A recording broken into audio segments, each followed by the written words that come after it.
Hollt mataræði og hreyfing mikilvægt fyrir andlega og líkamlega líðan en einnig fyrir heilsun okkar alla ævi. Við erum meðvituð það hvernig við skömmtum matinn okkar þannig við nærumst og njótum vel og hreyfum okkur í takt við eigin getu. Jafnvel þannig að við förum í og úr vinnu á okkar eigin vélarafli. Það er tvennt sem ég ætla mér að gera í þessu meistaramánuði. Það er dagleg hugleiðsla og svo ætla ég að taka mig á í að læra hringþjálfun í boxi. Og það sem er gott við þetta tvennt, þetta er núvitund sem tengist saman í eitt.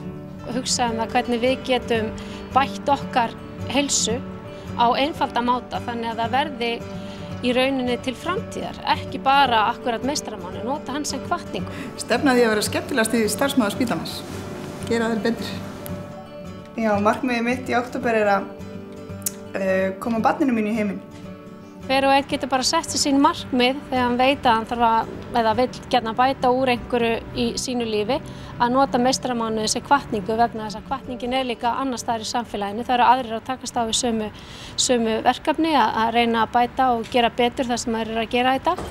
Ég er meistari. Og ég ætla bara að gera mitt besta fyrir mig og aðra.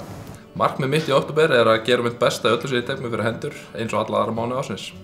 Nú meistaramánuður. Við erum því meistarar fyrir okkur sjálf en einnig góð fyrirmynd og hvatning fyrir aðra.